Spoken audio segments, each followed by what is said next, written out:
Voces Online Radio presenta Entre Amigos. Tu mejor forma para crecer es a través de la red. Bienvenidos. Hola, ¿cómo estás? Otra vez te saludo. Yo soy Roberto Córdoba y te transmito en vivo desde la cabina de Voces Online Radio. Hoy es un evento importante. Los pacientes con COVID sufren de alteraciones cardiovasculares importantes. Antes de esto había mucho desorden, había gente que padecía de problemas y se atendía muy tarde. El COVID ha dejado secuelas importantes en estas personas con daño cardiovascular que tiende a restringir o a disminuir su actividad. Te recuerdo que este COVID estamos ahorita todavía con secuelas importantes, con apariciones de problemas. Yo por eso he tenido el honor de invitar al doctor Rodrigo García Martínez, cardiólogo intervencionista, para que nos hable de toda esta situación del COVID, cómo se ha presentado con ellos, qué esperamos nosotros para el bienestar de los pacientes. Rodrigo, muchas gracias por asistir otra vez aquí y platicar sobre lo que viene siendo todo el COVID, sus secuelas. La marabunta de información que tenemos. La marabunta de información, sí. Bueno, pues buenas tardes a todos. Gracias por dejarme compartir unas inquietudes el día de hoy. Efectivamente, como comentas, el COVID ha tenido dos etapas muy importantes. Uno es la fase aguda, donde en los centros de reconversión, de atención, la aproximación de técnicas de apoyo para problemas cardiovasculares se ha quedado un tanto cuanto retrasada, porque se ha observado que el COVID en su fase aguda genera una respuesta inflamatoria muy severa, que no nada más incluye a los pulmones y a la parte periférica neurológica, sino también a la parte cardiovascular. Y no es raro observar pacientes complicados con arritmias, con disfunción ventricular, con insuficiencia cardíaca, que retrasan su atención porque no tenemos cardiólogos de planta en los hospitales de atención aguda. Cuando esto pasa, los internistas hacen muy buen trabajo, los intensivistas también, pero posteriormente, en la fase de recuperación, falta una evaluación más profunda del daño residual del COVID. Precisamente está hablando con algunos personajes que quieren implementar los centros de rehabilitación pulmonar post-COVID y neurológica. Yo les digo, es que hay que ponerle cardiopulmonar, una rehabilitación cardiopulmonar que sea más integral. Claro que el impacto psicológico es mandatorio y tienes un ejército de gente que se requiere para la recuperación de estos pacientes. Y ahí nos estamos quedando un poquito rezagados, pues porque esto implica una infraestructura que pues no se tiene, hay que crearla. Los centros de rehabilitación para recuperar a estas personas, con una evaluación más profunda, un ecocardiograma, Holter, de 24 horas, monitores de presión, pruebas de esfuerzo, ecosestreses, para poder saber cuál es la función real que quedó después de la inflamación aguda. Porque no es nada más el pulmón. Tenemos una disfunción de los pulmones, pero van de la mano del corazón, no se pueden separar. Y entonces es ahí donde se requiere una nueva conciencia de que esta etapa donde hay gente que sale muy, muy lastimada y muy deteriorada después de las hospitalizaciones, y yo creo que ahí es un campo donde podemos hacer mucho por trabajar todavía. Qué bien, fíjate, ahora que tú estás hablando y tú como intervencionista, antes de que se sucediera el COVID, nosotros sabíamos que en los servicios de urgencias era muy frecuente que llegara gente joven, arriba de 40 años, con problemas cardiovasculares, principalmente infartos, donde se tenía que hacer un intervencionismo. Es correcto. ¿Cómo ha sido esta evolución con esta enfermedad? Ha tenido un impacto muy dramático a nivel regional, a nivel nacional y a nivel internacional, con una reducción muy importante del número de procedimientos de atención aguda y programada. Hasta casi un 60-70% de los procedimientos se han reducido ¿Y qué ha pasado con esto? Que nuestros médicos y nosotros mismos estamos distraídos en la identificación del problema agudo. Tú llegas con un infarto, con insuficiencia cardíaca, y la radiografía de tórax automáticamente te la ponen como COVID. Y en el área de COVID no se tiene toda la infraestructura para una evaluación cardiológica más profunda. Entonces eso ha hecho, por un lado, que se reduzcan el impacto, porque tú llegas con un infarto agudo y traes COVID positivo, entras al área de COVID, no al área de cardiología. O por otro lado, el temor de ir a una zona de hospital de alto riesgo de contagio, el paciente retrasa su asistencia a la atención pronta y se complica. Y llega cada vez más tardío. Y eso ha hecho que el número de procedimientos cardiológicos se reduzca en forma dramática. El paciente sigue teniendo problemas. Pues es que no podemos olvidarnos, Roberto, que la hipertensión sigue afectando a 1 de cada 4 adultos en México, la dislipidemia, 1 de cada 4 adultos en México a partir de los 20 años de edad. Eso no se puede eliminar. Eso es una cuestión genética, empeorada por la epigenética. La parte ambiental ha reducido las complicaciones porque el uso de café, alcohol, ha reducido en forma importante las complicaciones, pero la falla genética ya está. Entonces eso no lo estamos olvidando, lo estamos dejando pasar en segundo o tercer término por el impacto del COVID. Fíjate que este cambio de vida, esta situación nueva que tenemos, donde todo se hace en casa, home office, homeschooling, ahora el paciente llega a tener contacto con más alimentos. Normalmente se menciona y dicen los pacientes, es que he aumentado de peso por el COVID porque ahora estoy comiendo más, ahora sí estoy haciendo mis 3 comidas. Esto, con el sedentarismo que se vive pegado a las computadoras, con poco ejercicio, con sobrepeso, viene a afectar y cómo se tendría que estar valorando a estos pacientes que tienen un riesgo y que están limitados.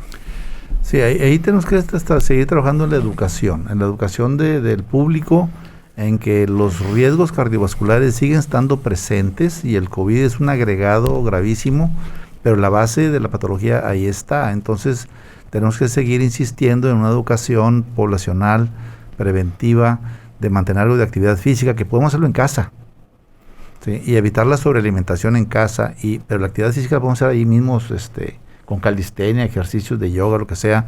No ocupamos un parque o un gimnasio, pero eso ocupa una concientización y una nueva cultura de trabajo. Y el chequeo periódico debe de ser mandatorio, con las precauciones convencionales mencionadas de distancia social, aseo de manos, cubrebocas, etcétera, para poder seguir manteniendo una comunicación con seguridad, una atención médica con seguridad. Los pacientes que tienen riesgos inherentes a ellos, como es el sobrepeso, una cardiopatía, ellos deben de seguir asistiendo con ustedes los cardiólogos, ¿no? ¿Cómo está esto? ¿Se está presentando o no se están presentando los pacientes? Sí, eso hemos tenido experiencias negativas, porque sí ha habido una reducción importante en la afluencia de pacientes a sus citas regulares. Nosotros tenemos, al menos en mi práctica diaria, un porcentaje muy alto de pacientes con gastos médicos mayores que si no van a la consulta por su recibo y su receta no les surten sus medicamentos, y eso los ha obligado a seguir constantes en mi consulta. Pero hay otras oficinas que no ven pacientes de este tipo y el paciente privado no va a la consulta regular por temor a contagiarse, y eso hace que las complicaciones aparezcan, se retrase su diagnóstico y su atención es más complicado. Y recientemente tuvimos un par de casos problemados ahí en la oficina que llegan a la consulta y llegan ya complicados, van a urgencias, uno de ellos falleció, el otro salió muy bien, después ponen un marcapaso de emergencia, porque cuando los cuestionas y les preguntas, es que ya tengo 3 semanas con la molestia, pero no he venido porque tenía miedo. Y entonces retrasan la atención y muchos no alcanzan a llegar al hospital, se quedan en casa y terminan. Esa era la finalidad de la pregunta, saber qué está pasando con estos pacientes que tienen problemas. Lo mencionas tú, saben que traen cardiopatías. Hay gente que no se ha revisado, que llegan a una consulta de medicina general y le registran su tensión arterial y sale muy alta la tensión arterial, ellos lo mencionan que es porque están en casa. ¿Estos pacientes deben ser atendidos? Definitivamente que sí. O sea, todo mundo tiene que ir a su chequeo periódico como debe de ser. Necesitamos incrementar la cultura de chequeo y de prevención, porque el COVID es un agregado a la patología que ya tenemos de muchos años. O sea, el COVID no lo es todo en esta vida. Sí es una cosa sumamente importante, pero se viene a agregarse a un cuerpo humano que tiene fallas ya, que tiene deficiencias, que tiene una reserva de trabajo reducida, y que se nos va a agregar, que de ahí vienen las complicaciones. Un paciente hipertenso, con dislipidemia, con diabetes, que se le agrega la respuesta inflamatoria severa del COVID, pues hace una catástrofe. Y mientras más estable esté el paciente, controlado su parte metabólica, menos riesgo de complicaciones existen. Un saludo al doctor Luis Velasco hasta la Ciudad de México. Gracias, Luisito, por estar conectándote. Todos los martes lo haces. Saludos al doctor Francisco Corona Ramírez, Alma Mireya Rojas Hernández. Amigos de toda la vida. Sí, gracias por conectarse. Ahora, esta reducción de los estudios que se han hecho, ¿tiene por consecuencia lesión al paciente o se ha visto que estos pacientes están estables y van a mejorar? Definitivamente que en la atención cardiovascular el tiempo es oro. Mientras más temprano se atiendan, menos riesgo de complicaciones existen. Entonces sí es importante que mientras más temprano el paciente se detecte su falla, mejor le va a ir a corto y a largo plazo. Inclusive en las partes agudas, cuando llegas a un infarto, tenemos un tiempo que se llamamos una ventana de atención de 90 minutos, de que llega el paciente a la sala de emergencia hasta que se destapa la arteria obstruida en un infarto agudo. Y eso pues, tiene muchas implicaciones administrativas, de diagnóstico, de chequeo, porque un paciente que en ese tiempo no está en los exámenes de COVID, pues la respuesta no los tienes, y entonces lo atiendes o no lo atiendes. Tú, como personal de atención de alto riesgo, te expones a un contagio porque no sabes si está infartado pero trae COVID aparte y te puede contagiar, y no tienes tiempo. Es un dilema importante médico y legal y de asistencia social, porque ¿quién va a decidir cuál es el riesgo del médico y del personal que lo asiste para tener un paciente que tiene infarto y tiene COVID? Que ha habido varios casos de esa manera, y tú como médico lo atiendes con el riesgo de que presupones que puede estar infectado, y muchos están infectados, y como que tienes que atenderlo, porque el salvamento del corazón depende del tiempo de la atención, de la intervención. Qué bueno que tomas este tema, y era lo que más o menos quería llegar yo. La gente que está enferma, que tiene que ingresar a un hospital para un procedimiento, cualquier tipo de procedimiento que se vaya a hacer, ella debe de tener una prueba de COVID, un PCR, una reacción de la cromatina en platina, la debe tener negativa, una reacción de polimerasa en platina, debe estar negativa para poder ser ingresado y tener esa valoración. Entonces, lo que yo voy es a los pacientes que tienen su PCR negativa, se les puede atender luego, pero si llegan en urgencias, se tiene que esperar. Entonces, aquí la idea sería que vayan a revisarse, tener un PCR para poder hacer un intervencionismo rápido. Sí, o lo haces a sabiendas del riesgo que estás expuesto. Esto ha hecho unos cambios. Mira, la verdad es que no sabemos en el mundo cómo actuar. Recientemente, aquí en la ciudad, hubo un cambio en la política de atención de los hospitales grandes, donde se notificó a través de memorándums que con el examen de la prueba rápida de anticuerpos era suficiente para pasar una cirugía electiva o atención en emergencias, que es muy rápida, la prueba rápida. Y esta semana se volvió a regresar a la solicitud de un PCR antes de que sea al hospital, debido al aumento, al incremento de la oleada de... Y porque pues, somos de alto riesgo de contagio. Entonces, ¿qué sucedió? Que el tratar de abrir pues nos reporta un riesgo mayor, y tienen que regresarse a las medidas más estrictas de control. Que es un dilema, porque en las catástrofes cardiovasculares o pulmonares llega el paciente en paro respiratorio, paro cardíaco, un evento cerebral que ocupa asistencia respiratoria, pues no tienes tiempo para hacer exámenes. Tienes que atenderlo con todo el riesgo que esto lleva de la mano. Y es ahí donde estamos tratando de que la gente se concientice para que vaya más a tiempo, que no retrase su atención, porque muchos con el temor de ir al hospital van demasiado tarde y no llegan a una atención temprana, dificultando su abordaje. Esto es algo que, ese abordaje, al tenerlo y no tener estos exámenes listos, es lo que nos va a atrasar.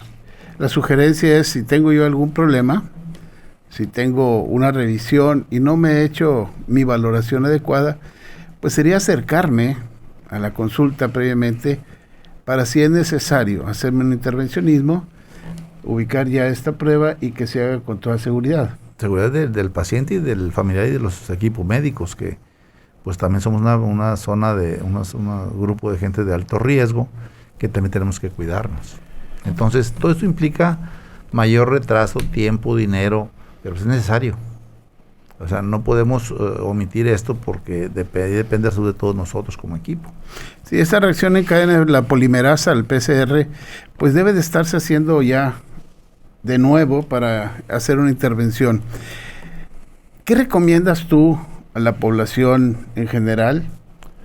Pues primero que ubiquen a su médico de cabecera, a su médico general, su médico familiar, su internista de confianza, porque esto mucho tiene que ver de confianza. Hay mucha información, tenemos muchas notificaciones, muchas noticias fake, mucha gente que habla sin conocimiento específico. Tenemos que apoyarnos en el conocimiento de un médico de confianza. Yo sugeriría buscar un médico de confianza que nos apoyara en la toma de decisiones y de un chequeo periódico que siempre tengamos que hacer, aún en epidemia de COVID. O sea, tenemos que acercarnos con los doctores con las medidas de seguridad apropiadas para hacer sus chequeos periódicos y la detección temprana de síntomas. Cuando haya síntomas tempranos, notificar al doctor, no cuando, oye, es que tengo una semana con saturación de 90 o de 89, pues no, ya vamos tarde. Entonces, porque desafortunadamente oímos en la televisión, oímos en la radio, oímos con los compadres y retrasamos la atención temprana de esta problemática. Secuelas importantes que deja el COVID. Sí, eso ha hecho que se abra un paréntesis muy importante de rehabilitación pulmonar. Y los programas de rehabilitación cardiopulmonar han existido desde hace mucho tiempo, el Hospital Universitario, la Seguridad Social, pero ha faltado porque se requiere una infraestructura muy grande. Debe llevar un apoyo psiquiátrico, psicológico, de fisioterapia, del neumólogo, del cardiólogo, la evaluación armada de estos pacientes para ver cuál fue el daño residual y con pruebas de esfuerzo y espirometrías hacerlo. Recientemente un buen amigo, no agraviando, está abriendo un concepto de rehabilitación post-COVID. Esperemos que le vaya bien. El problema, yo le digo, es de que quién va a cubrir, se necesita, quién va a cubrir esos costos. Sí, porque es complicado ese tema. Sí, la rehabilitación aquí post-COVID va a ser muy importante, ya que la dificultad respiratoria, el daño pulmonar que queda, el daño cardiológico, a veces es una secuela importante, con lo cual estamos apenas empezando en pañales para conocer cuáles son los protocolos apropiados. Y pues tenemos protocolos de regresión pulmonar para EPOC, para fibrosis pulmonar, para insuficiencias cardíacas, cardiopatía isquémica, pero para la combinación inflamatoria del COVID no hay protocolos como tales bien definidos, porque todavía estamos aprendiendo. Pero tenemos que comenzar con lo ya conocido. El problema es que la gente que más lo necesita es gente que tiene más recursos limitados.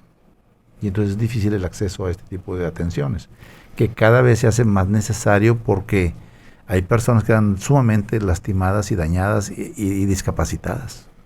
Sí, la discapacidad que pudiera ocasionar la secuela de COVID a nivel cardiovascular, pues es sumamente grave y involucra a toda la familia porque hay que estar pendiente de él, simplemente para caminar, para moverlo. Sí, exactamente. Tiene que hacer gastos para tener en algunas ocasiones su tanque de respiración, ¿sí? Sí. Oxígeno y no todo podemos eso, decir nombres aquí, ¿verdad? ¿O sí?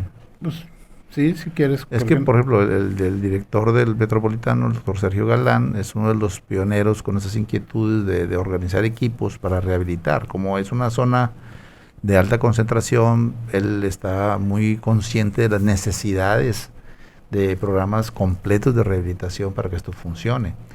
Y bueno, en la área privada lo está tratando de hacer, está comenzando. Esperemos que le vaya bien porque es una necesidad de su programa de rehabilitación.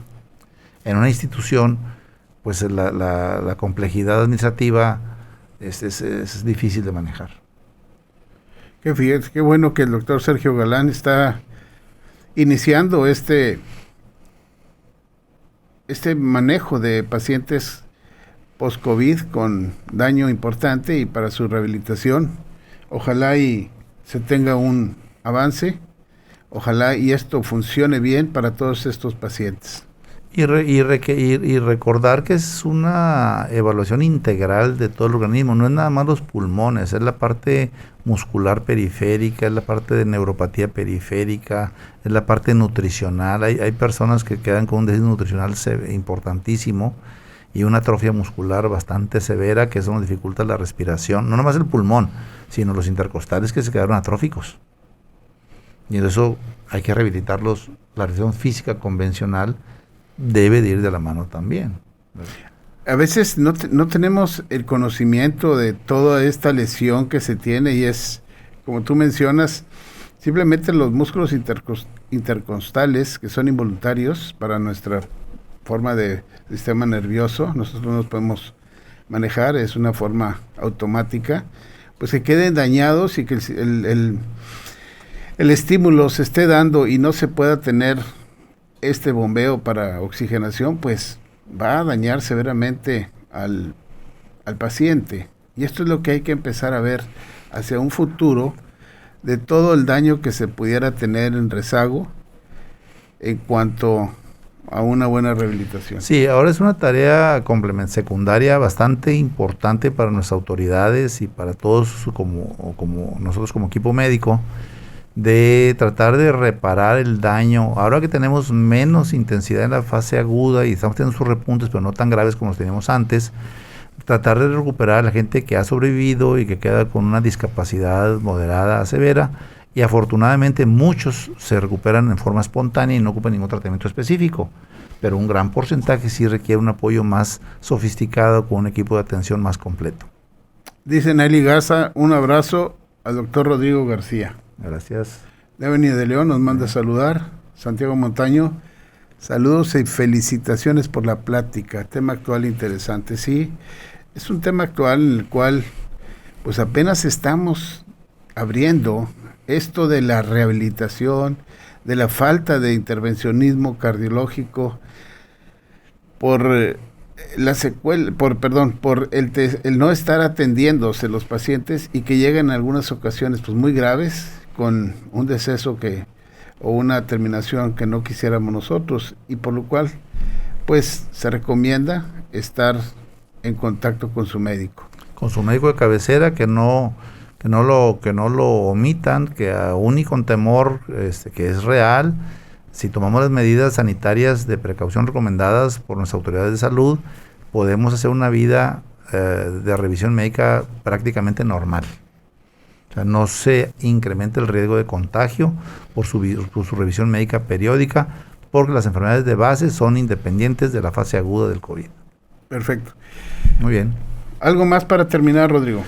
Pues que busquen a su médico de cabecera de confianza para tratar y que todas sus dudas las resuelvan con su médico de cabecera, no con el compadre, ni con el vecino, ni con nuestros amigos de la política, ni de los medios de comunicación, sino que sean realmente una opinión médica, que aún nosotros que estamos en esto nos falta mucha información todavía y está cambiando.